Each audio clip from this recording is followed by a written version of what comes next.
ನಮಸ್ಕಾರ ಸ್ನೇಹಿತರೆ, ಮಾಹಿತಿ ಮಂದಿರದ ಮತ್ತೊಂದು ವಿಡಿಯೋಗೆ ಸ್ವಾಗತ ಸುಸ್ವಾಗತ. ಭಾರತದ ಇತಿಹಾಸವೆಂದರೆ ಕೇವಲ ಯುರೋಪಿಯನ್ನರು ನಮ್ಮನ್ನು ಆಳಿದ ಕಥೆಯಷ್ಟೇ ಅಲ್ಲ, ಅವರ ಸೈನ್ಯವನ್ನೇ ನೆಲಕಚ್ಚಿಸಿದ ರೋಮಾಂಚಕ ಇತಿಹಾಸವೂ ಇಲ್ಲಿದೆ. 18ನೇ ಶತಮಾನದಲ್ಲಿ ವಿಶ್ವದಾದ್ಯಂತ ತಮ್ಮ ಅತ್ಯಾಧುನಿಕ ನೌಕಾಪಡೆಯಿಂದ ಬಲಿಷ್ಠ ಸಾಮ್ರಾಜ್ಯಗಳನ್ನು ನಡುಗಿಸುತ್ತಿದ್ದವರು ಡಚ್ ಈಸ್ಟ್ ಇಂಡಿಯಾ ಕಂಪನಿಯವರು. ಅಂತಹ ಜಾಗತಿಕ ಬಲಶಾಲಿಯಾಗಿದ್ದ ಡಚ್ ಸಾಮ್ರಾಜ್ಯಕ್ಕೆ ಸಿಂಹ ಸ್ವಪ್ನವಾಗಿ ಎದ್ದು ನಿಂತವನೇ ತಿರುವಾನ್ಕೂರಿನ ಮಹಾರಾಜ ಮಾರ್ತಾಂಡವರ್ಮ. ಕುಳಚಲ್ ಯುದ್ಧ ಎಂಬುದು ಏಷ್ಯಾದ ರಾಜನೊಬ್ಬ ಯುರೋಪಿನ ನೌಕಾಪಡೆಯನ್ನು ಸಮುದ್ರದಲ್ಲೇ ಸಂಪೂರ್ಣವಾಗಿ ಸೋಲಿಸಿದ ಇತಿಹಾಸದ ಪ್ರಥಮ ಘಟನೆ ಇದು.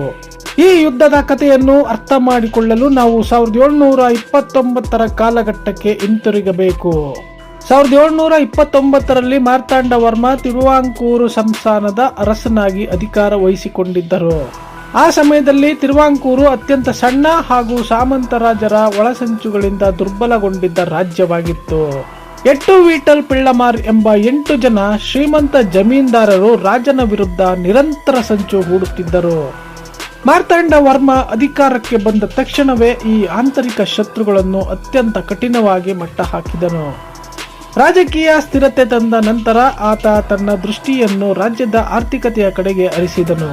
ಕೇರಳದ ಮಲಬಾರ್ ಕರಾವಳಿಯು ಪ್ರಪಂಚದಲ್ಲೇ ಅತ್ಯಂತ ಶ್ರೇಷ್ಠ ಮಟ್ಟದ ಸಾಂಬಾರ ದಿನಸುಗಳಿಗೆ ಅಥವಾ ಮಸಾಲೆ ಪದಾರ್ಥಗಳಿಗೆ ಹೆಸರುವಾಸಿಯಾಗಿತ್ತು.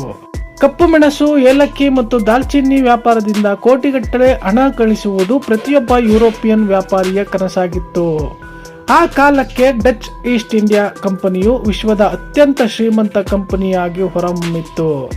ಅವರು ಮಲಬಾರ್ ಭಾಗದ ಸ್ಥಳೀಯ ಸಣ್ಣ ರಾಜರನ್ನು ಹೆದರಿಸಿ ಕಡಿಮೆ ಬೆಲೆಗೆ ಮೆಣಸು ಖರೀದಿಸುವ ಏಕಸ್ವಾಮ್ಯ ಒಪ್ಪಂದಗಳನ್ನು ಮಾಡಿಕೊಂಡಿದ್ದರು. ಆದರೆ ಮಾರ್ತಾಂಡವರ್ಮ ಈ ನಿಕೃಷ್ಟ ವ್ಯಾಪಾರಿ ನೀತಿಯನ್ನು ಸ್ಪಷ್ಟವಾಗಿ ತಿರಸ್ಕರಿಸಿದನು. ಆತ ಸಂಪೂರ್ಣ ಮಸಾಲೆ ವ್ಯಾಪಾರವನ್ನು ಸರ್ಕಾರಿ ಕಂಟ್ರೋಲ್ಗೆ ತೆಗೆದುಕೊಂಡು ಡಚ್ಚರ ಏಕಸ್ವಾಮ್ಯಕ್ಕೆ ದೊಡ್ಡ ತಡೆಗೋಡೆ ನಿರ್ಮಿಸಿದನು.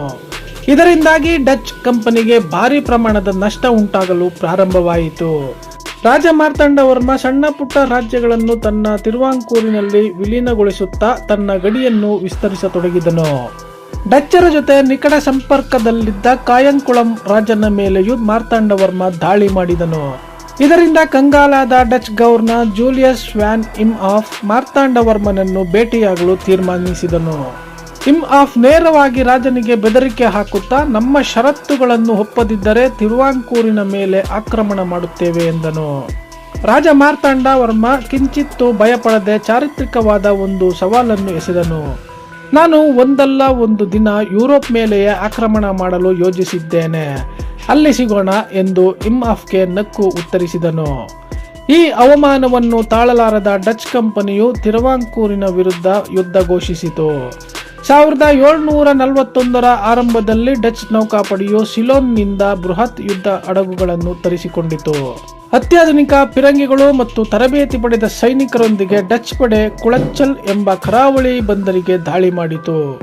ಕುಳಚಲ್ ಎಂಬುದು ಇಂದಿನ ತಮಿಳುನಾಡಿನ ಕನ್ಯಾಕುಮಾರಿ ಜಿಲ್ಲೆಯಲ್ಲಿರುವ ಒಂದು ಪ್ರಮುಖ ಕರಾವಳಿ ಪ್ರದೇಶ.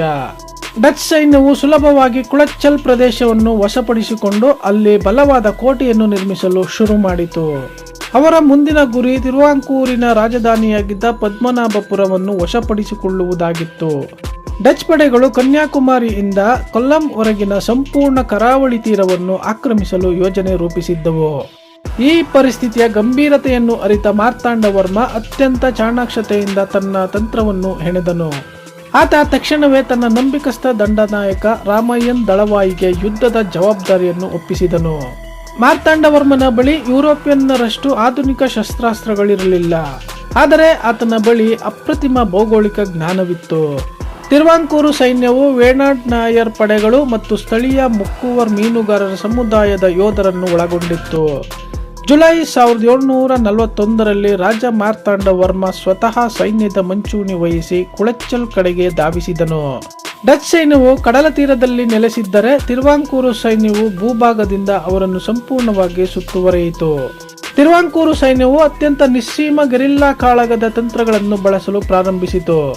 ಸಮುದ್ರದಿಂದ ಡಚ್ ಹಡಗುಗಳಿಗೆ ಆಹಾರ ಮತ್ತು ಮದ್ದುಗುಂಡು ಸರಬರಾಜಾಗದಂತೆ ತಡೆಯಲು ಸಣ್ಣ ದೋಣಿಗಳನ್ನು ಬಳಸಿ ದಿಗ್ಬಂಧನ ವಿಧಿಸಲಾಯಿತು.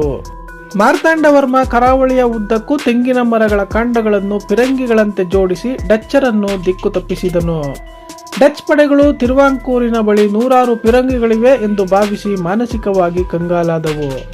ನಿರಂತರವಾಗಿ ಸುರಿಯುತ್ತಿದ್ದ ಮುಂಗಾರು ಮಳೆಯು ಡಚ್ ಸೈನಿಕರ ಮದ್ದುಗುಂಡುಗಳನ್ನು ಒದ್ದೆಯಾಗಿಸಿ ಅವರ ಧೈರ್ಯವನ್ನು ಕುಗ್ಗಿಸಿತು. 1741 ಆಗಸ್ಟ್ 10ರಂದು ಯುದ್ಧದ ಅತ್ಯಂತ ನಿರ್ಣಾಯಕ ಘಟನೆಯೊಂದು ಸಂಭವಿಸಿತು.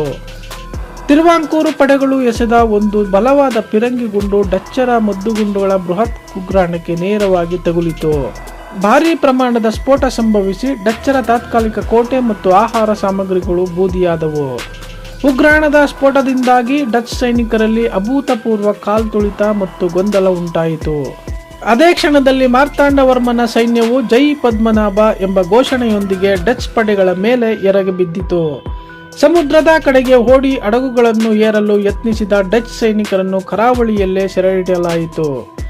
ಡಚ್ ನೌಕಾಪಡೆಯು ಭಾರತೀಯ ನೆಲದಲ್ಲಿ ಹೀನಾಯವಾಗಿ ಮಂಡಿಯೂರಿ ಶರಣಾಯಿತು. ಈ ಯುದ್ಧದಲ್ಲಿ ಡಚ್ ಕಂಪನಿಯ ಮುಖ್ಯ ಅಡ್ಮಿರಲ್ ಯೂಸ್ಟಾಚಿಯಸ್ ಡಿ ಲನಾಯ್ ಸೇರಿದಂತೆ 24 ಪ್ರಮುಖ ಅಧಿಕಾರಿಗಳು ಬಂಧಿತರಾದರು. ಜಗತ್ತನ್ನೇ ಆಳುತ್ತಿದ್ದ ಬಲಶಾಲಿ ಯುರೋಪಿಯನ್ ಪಡೆಯೊಂದು ಭಾರತದ ಸಣ್ಣ ರಾಜ್ಯದ ಎದುರು ಸಂಪೂರ್ಣವಾಗಿ ಧೂಳಿಪಟವಾಗಿತ್ತು. ಸಾಮಾನ್ಯವಾಗಿ ಯುದ್ಧದ ನಂತರ ಸೆರೆಸಿಕ್ಕ ಶತ್ರುಗಳನ್ನು ಕೊಲ್ಲುವುದು ಅಥವಾ ಜೈಲಿಗೆ ಹಾಕುವುದು ವಾಡಿಕೆಯಾಗಿತ್ತು. ಆದರೆ ಮಹಾರಾಜ ಮಾರ್ತಾಂಡವರ್ಮ ಕೇವಲ ವೀರನಷ್ಟೇ ಅಲ್ಲ, ದೀರ್ಘದೃಷ್ಟಿಯುಳ್ಳ ತಂತ್ರಜ್ಞಾನಿಯೂ ಆಗಿದ್ದರು. ಆತ ಡಚ್ ಅಡ್ಮಿರಲ್ ಡಿ ಲೆನೈನ್ನ ಬುದ್ಧಿವಂತಿಕೆ ಮತ್ತು ಯುದ್ಧ ತಂತ್ರಜ್ಞಾನವನ್ನು ಗುರುತಿಸಿದರು. ಡಿ ಲೆನೈಗೆ ಜೀವದಾನ ನೀಡಿದ ರಾಜ ಆತನನ್ನು ತಿರುವಾಂಕೂರು ಸೈನ್ಯದ ಒಲಿಯ ಕುಪ್ಪಿತನ್ ಅಂದರೆ ಹಿರಿಯ ದಂಡನಾಯಕನಾಗಿ ನೇಮಿಸಿದನು. ಡಿ ಲೆನೈ ಸಂಪೂರ್ಣವಾಗಿ ಮಾರ್ತಾಂಡವರ್ಮನಿಗೆ ನಿಷ್ಠನಾಗಿ ತಿರುವಾಂಕೂರು ಸೈನ್ಯಕ್ಕೆ ಯುರೋಪಿಯನ್ ಮಾದರಿಯ ತರಬೇತಿ ನೀಡಲು ಒಪ್ಪಿಕೊಂಡನು. ಆತ ತಿರುವಾಂಕೂರು ಸೈನ್ಯಕ್ಕೆ ಆಧುನಿಕ ಬಂದೂಕು ಮತ್ತು ಪಿರಂಗಿಗಳನ್ನು ಬಳಸುವ ಅತ್ಯುತ್ತಮ ತರಬೇತಿ ನೀಡಿದನು. ಡಿ ಲೆನೈ ನೇತೃತ್ವದಲ್ಲಿ ನೆಡುಂ ಕೋಟೆ ಎಂಬ ಬೃಹತ್ ರಕ್ಷಣಾ ಗೋಡೆಯನ್ನು ನಿರ್ಮಿಸಲಾಯಿತು. ಈ ಸೈನ್ಯದ ಆಧುನಿಕೀಕರಣವೇ ಮುಂದೆ ಮೈಸೂರು ಟಿಪ್ಪು ಸುಲ್ತಾನ್ ತಿರುವಾಂಕೂರಿನ ಮೇಲೆ ದಾಳಿ ಮಾಡಿದಾಗ ರಾಜ್ಯವನ್ನು ರಕ್ಷಿಸಿತು. ಕುಳಚಲ್ ಯುದ್ಧದ ವಿಜಯವು ಭಾರತೀಯ ಇತಿಹಾಸದಲ್ಲೇ ಅತ್ಯಂತ ದೊಡ್ಡ ತಿರುವನ್ನು ನೀಡಿದ ಘಟನೆಯಾಗಿದೆ. ಈ ಸೋಲಿನ ನಂತರ ಭಾರತದಲ್ಲಿ ಡಚ್ ಈಸ್ಟ್ ಇಂಡಿಯಾ ಕಂಪನಿಯ ಆಡಳಿತ ಮತ್ತು ಪ್ರಭಾವ ಸಂಪೂರ್ಣವಾಗಿ ಕುಸಿದು ಬಿದ್ದಿತು. ಡಚ್ಚರು ಮಲಬಾರ್ ಭಾಗದಿಂದ ಕಾಲು ಕೀಳಬೇಕಾಯಿತು ಮತ್ತು ಅವರ ವ್ಯಾಪಾರದ ಏಕಸ್ವಾಮ್ಯ ಶಾಶ್ವತವಾಗಿ ಅಂತ್ಯಗೊಂಡಿತು. ಕುಳಚಲ್ ಯುದ್ಧದ ನಂತರ ತಿರುವಾಂಕೂರು ದಕ್ಷಿಣ ಭಾರತದ ಅತ್ಯಂತ ಶಕ್ತಿಶಾಲಿ ರಾಜ್ಯವಾಗಿ ಹೊರಹೊಮ್ಮಿತು. 1750ರಲ್ಲಿ ಮಾರ್ತಾಂಡವರ್ಮ ಮತ್ತೊಂದು ಅಭೂತಪೂರ್ವ ಐತಿಹಾಸಿಕ ನಿರ್ಧಾರವನ್ನು ತೆಗೆದುಕೊಂಡರು. ತಿಪ್ಪಡಿದಾನಂ ಎಂಬ ವಿಶಿಷ್ಟ ಆಚರಣೆಯ ಮೂಲಕ ಆತ ತನ್ನ ಇಡೀ ರಾಜ್ಯವನ್ನು ಶ್ರೀ ಪದ್ಮನಾಭ ಸ್ವಾಮಿಗೆ ಸಮರ್ಪಿಸಿದರು. ತಾನು ಕೇವಲ ಪದ್ಮನಾಭ ದಾಸ ಅಂದರೆ ದೇವರ ಸೇವಕ ಆಗಿ ರಾಜ್ಯಭಾರ ಮಾಡುತ್ತಿದ್ದೇನೆ ಎಂದು ಘೋಷಿಸಿದರು.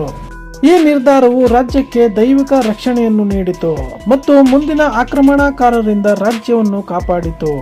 ಕುಳಚಲ್ ಯುದ್ಧವು ಕೇವಲ ಒಂದು ಸ್ಥಳೀಯ ಯುದ್ಧವಾಗಿರಲಿಲ್ಲ, ಅದು ಯುರೋಪಿಯನ್ ವಸಾಹತುಶಾಹಿಗೆ ಬಿದ್ದ ಮೊದಲ ದೊಡ್ಡ ಪೆಟ್ಟು.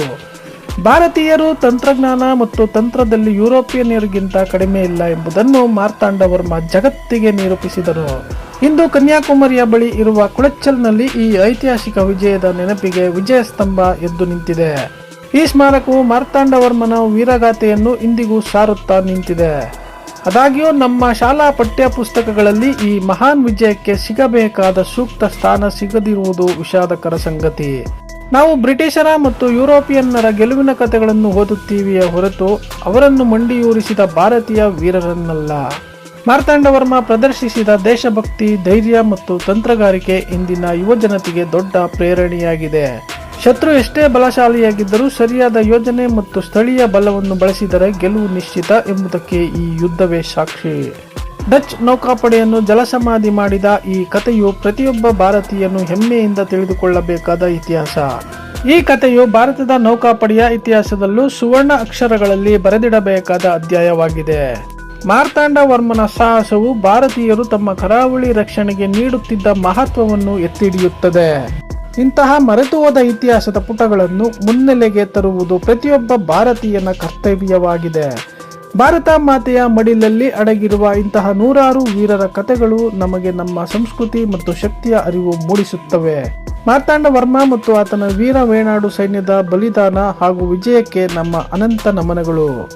ಸ್ನೇಹಿತರೆ, ಈ ಮಾಹಿತಿ ನಿಮಗೆ ಇಷ್ಟವಾಗಿದ್ದರೆ ದಯವಿಟ್ಟು ಲೈಕ್ ಮಾಡಿ, ಶೇರ್ ಮಾಡಿ, ಏನಾದರೂ ಅನಿಸಿಕೆಗಳಿದ್ರೆ ಕಮೆಂಟ್ ಮಾಡಿ ಅಂತ ಹೇಳ್ತಾ ಈ ವಿಡಿಯೋ ಮುಗಿಸ್ತಾ ಇದ್ದೀವಿ. ಧನ್ಯವಾದಗಳು.